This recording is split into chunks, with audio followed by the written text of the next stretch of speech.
Ya, kita kembali lagi di segmen 3 ini. Ini diskusinya seru. Ya, ini narasumber juga berperan sebagai host dan host sebagai narasumber.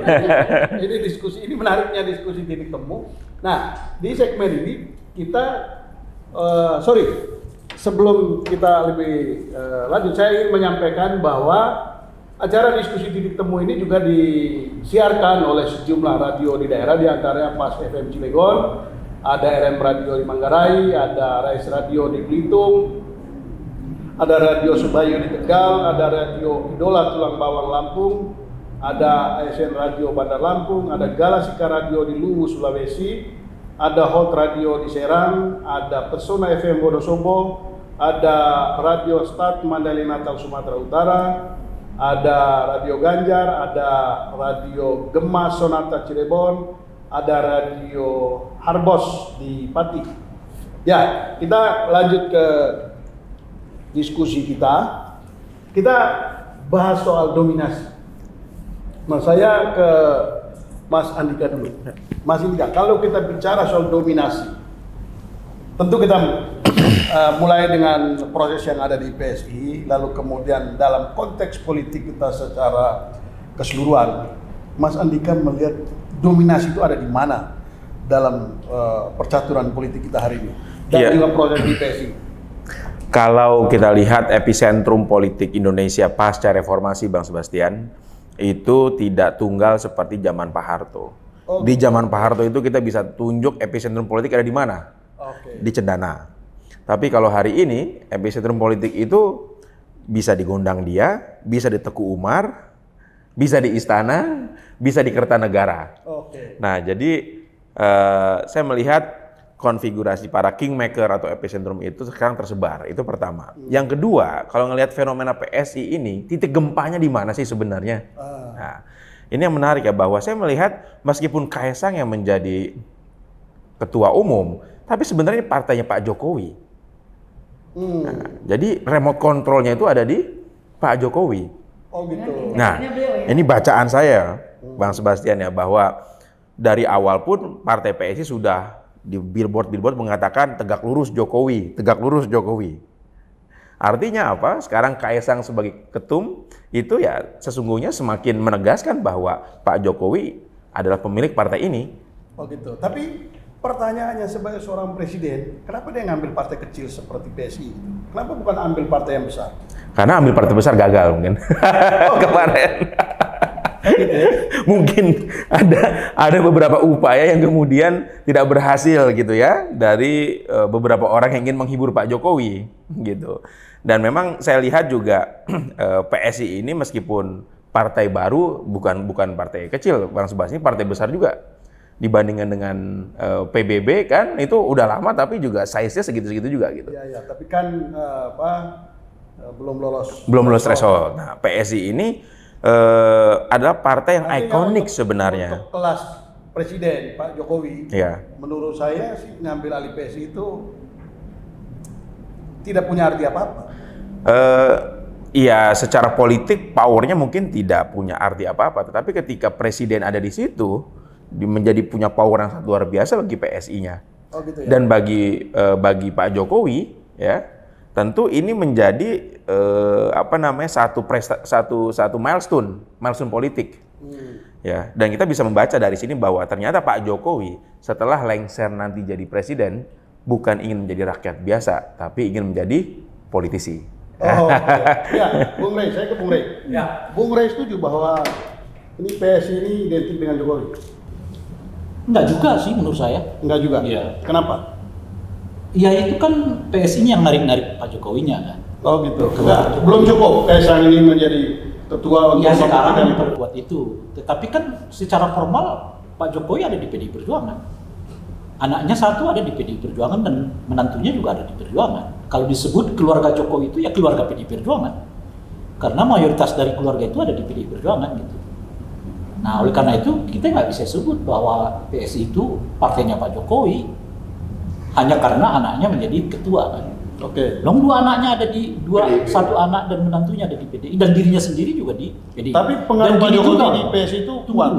Kalau lihat Rakernas keempat di Perjuangan yang hari ini nih, dihadiri hampir semua menteri, itu menurut saya mempertegas bahwa Pak Jokowi orang PDI Perjuangan. Ya. Itu kan Rakernas partai. Apa urgensinya dengan kehadiran semua menteri? Hampir seluruhnya loh ya. Yang saya catat itu, yang saya lihat tadi itu hanya menteri yang berkebetulan dari partai yang nggak diundang. Ada beberapa, tapi umumnya yang nggak datang itu adalah menteri-menteri yang berasal dari partai politik. Yang non partai hampir semuanya hadir. Nah, itu nggak mungkin hadir kalau nggak diinstruksikan oleh Pak Jokowi. Nggak mungkin itu, Bung Sebas. Dan ini kali pertama di mana ada Rakernas partai loh, bukan kongres. Rakernas itu kan internal banget tuh. Rapat kerja nasional ya. Rapat kerja nasional partai itu rumah tangga banget tuh. Tapi bisa setengah dari anggota kabinet itu hadir di dalam acara itu. Nah, menurut saya Pak Jokowi tapi itu juga tidak menggambarkan apa-apa. Loh, Saya ingat kongres. gimana sih? Saya ingat kongres satu organisasi pemuda itu juga dihadiri oleh hampir sebagian besar kabinet. Organisasi mana? Ya, Organisasi mana? Pemuda Muhammadiyah. Kapan itu? Ya, ini baru beberapa bulan yang lalu. Oke, itu kan artinya Panglima TNI hadir, sejumlah menteri hadir, Pak Jokowi hadir. ormas itu organisasi masyarakat, bukan orsospol kan? Iya. Ada nggak orsospol yang dibegituin oleh Pak Jokowi? Artinya begini, kalau soal kehadiran para menteri itu tidak sama sekali tidak menggambarkan. Iya, kalau organisasi, tapi kalau Anda membandingkan organisasi masyarakat dengan orsospol, itu juga berbeda. Pak Jokowi sepertinya nggak pernah memberi izin atau membiarkan hampir seluruh anggota kabinetnya datang ke rakernasnya partai politik. Rakernas lah ya, bukan bukan kongres ini. Kalau Pak bukan Jokowi acara PDIP apa. kan tidak ada yang menyangkal, Bu. Hah? Kalau Pak Jokowi PDIP kan tidak ada yang Itu menyangkal. itu yang kita mau katakan tadi. Jadi kalau orang sekarang mau narik-nariknya PSI, itu kan terlalu, menurut saya argumennya itu masih terlalu lemah dibandingkan menyebut bahwa Pak Jokowi itu orang PDI Perjuangan. Dan Rakernas hari ini dihadiri lebih dari setengah anggota kabinet mempertegas itu. Sebab itu mau mengatakan bahwa Pak Jokowi ini kali pertama dalam sepanjang yang saya tahu Rakernas sebuah partai dihadiri oleh lebih dari setengah anggota kabinet bersama dengan presiden. Artinya Bung Rey juga tidak sepakat kalau dikatakan bahwa Pak Jokowi mau ambil alih PSI. Nah, saya mau mengatakan begini, Bu. Kita harus lihat ini dulu dalam petanya. Apakah Pak Jokowi ini sedang melakukan konsolidasi politik atau sebetulnya yang terjadi ini ada kompetisi internal keluarga beliau? Itu efeknya akan berbeda. Oh gitu. Kalau Jadi dia konsolidasi, nah itu tadi PSI itu bagian dari apa yang disebut dengan konsolidasi itu. Oh. Tapi kalau ia sebenarnya kompetisi antara anak-anaknya sendiri dan juga mungkin menantunya, nggak bisa Anda katakan bahwa ia seolah-olah mau ambil ke PSI. Itu artinya di luar jangkauan dia. Ini anaknya main sendiri nih. Gitu loh kira. Cuman nggak bisa dilarang kalau udah urusan anak kan. Tapi sebenarnya gini Bang Rey, kalau saya melihat juga ke manuver Pak Kaisang masuk ke PSI ini menjadi ketum ini juga tidak bisa dilepaskan dari adanya tensi politik ketegangan antara Jokowi dan Megawati. Jadi kalau faktor itu tidak ada, bisa jadi tadi faktor utamanya adalah kompetisi internal anak-anaknya Pak Jokowi.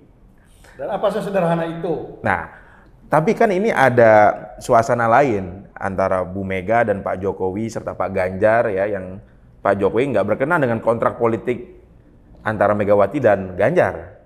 Saya, Bung Andika, saya mau mengatakan dengan peristiwa Rakernas hari ini itu menunjukkan isyarat yang lain. Iya. Kalau orang selama ini mengatakan ada hubungan yang kurang harmonis, saya kira Rakernas itu ingin menjawab itu. Itu maksud saya. Ya. Dengan hadirnya lebih dari setengah anggota kabinet loh. Itu Rakernas, ingat loh. Lagi-lagi itu Rakernas, bukan kongres, bukan acara apalah partai yang memang melibatkan publik gitu loh, melibatkan orang luar mereka gitu. Ini acara Rakernas coba Anda bayangkan. Ya, tapi permainan simbol Pak Jokowi ini kan luar biasa. Iya. Bung Sbas, saya mau ini nih Bung Sbas. Kita coba lihat kritisi. Ya. Saya coba lihat kritisi kalau dalam ilmu psikologi usia anak. Oke. Boleh ya? Ini kita kan edukasi nih. Ya. Artinya kita tahu Gen Z itu tadi dominasi 11 umur 26 tahun ya. Artinya pemilih pemula 17 tahun. Kita datanya nanti lihat data BPS. Nah, itu nanti polarisasinya di mana. Terus gen milenial. Hati-hati. Gen Z itu sangat mudah terprovokasi karena sesuai dengan usia mereka, sesuai dengan ilmu psikologi tumbuh kembang anak, usia 17 tahun itu belum matang pemikirannya dan sangat mudah sangat mudah sekali dengan mereka akan kemana, tergantung peer-nya, tergantung teman sebaya. Nanti boleh datangkan seorang psikolog yang handal di sana di podcastnya Bung, di mana seorang psikolog seorang usia Gen Z ini kalau mereka masih usia di bawah 18 tahun masih kurang matang karena memang secara fisiologinya mereka belum matang untuk mengatakan benar salahnya mana, dan mereka betul-betul tergantung siapa yang mendominasi, siapa yang akan menjadi teman sebayanya. Oke, itu satu. Nah, gen milenial karena usia rentangnya 27 sampai 42 tahun, di sini terpolarisasi lagi.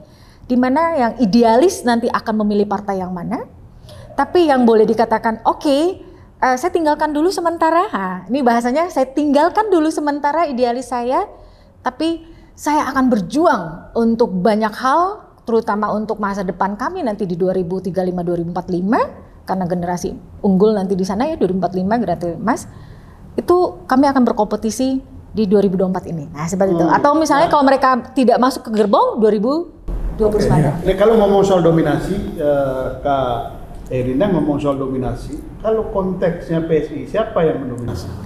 Ya, mungkin akan ada semacam pola tadi ya, kelompok-kelompok yang boleh dikatakan baik Gen Z maupun milenial. Tergantung nanti bagaimana strategi dari PSI untuk mendekati para kelompok milenial ini dan kelompok Gen Z tadi. Nah, Gen Z kita lihat dari BPS jumlahnya berapa yang usia sudah 17 tahun, yang milenial kan sudah cukup banyak juga.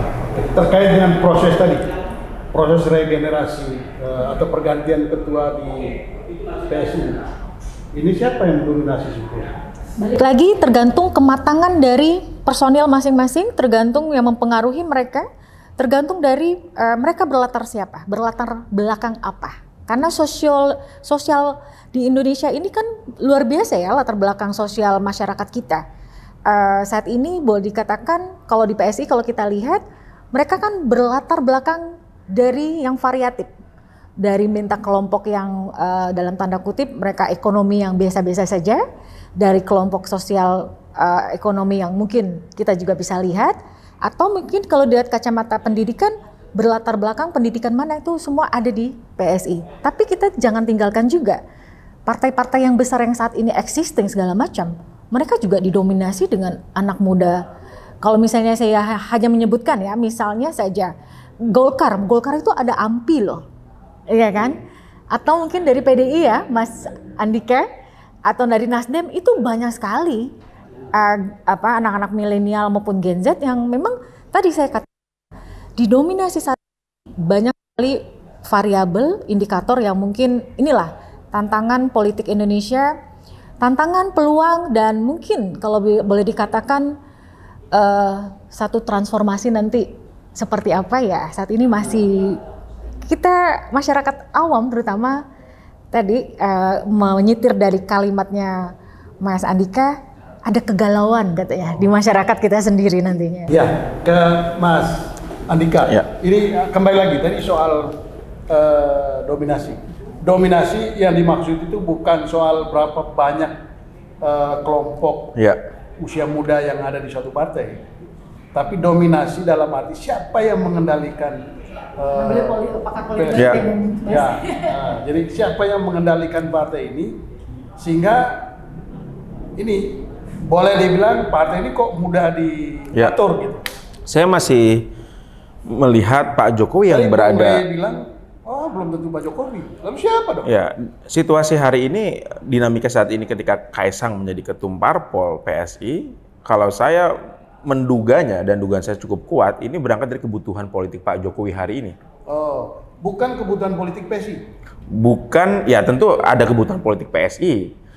untuk membesarkan partainya secara organisasi. Bagaimanapun ketika presiden ada di partai itu kan satu privilege-nya luar biasa, Bang Sebastian. Sumber daya yang bisa dimobilisasi ke PSI itu tentu sangat luar biasa. Jadi ini ada pertemuan dua kebutuhan politik antara PSI untuk sampai pada parliamentary threshold yang membutuhkan sumber daya, dan juga ada Pak Jokowi ya yang membutuhkan satu kendaraan politik yang memang benar-benar bisa dipegang. Ya, ini kan tentang cerita bagaimana Pak Jokowi itu tetap relevan dengan situasi politik Indonesia pasca beliau tidak lagi menjabat sebagai presiden. Artinya Pak Jokowi melihat bahwa kekuatan anak muda, Gen Z dan generasi milenial ini juga sangat penting untuk Tentu itu penting. Semua parpol melihat anak muda itu penting. Tetapi kebutuhan politik Pak Jokowi adalah punya partai politik. Bang Sebastian melihat seperti itu. Bagaimanapun kalau statusnya beda, misalnya Bang Sebastian bukan ketum parpol, saya ketum parpol. Ketika kita bertemu di satu forum, pasca Bang Sebastian udah nggak jadi presiden kan, kita nggak bisa selevel gitu Bang. Tapi ketika Bang Sebastian jadi ketum parpol, saya jadi ketum parpol, wah ini bisa satu forum kita, sofanya sama kira-kira gitu. Gitu ya? Tapi apakah Pak Jokowi nanti mau jadi ketua PSI ya? Menurut saya ini masih sangat jauh. Tapi masih oke lah. Ini nanti kita akan bahas nanti setelah break yang satu ini.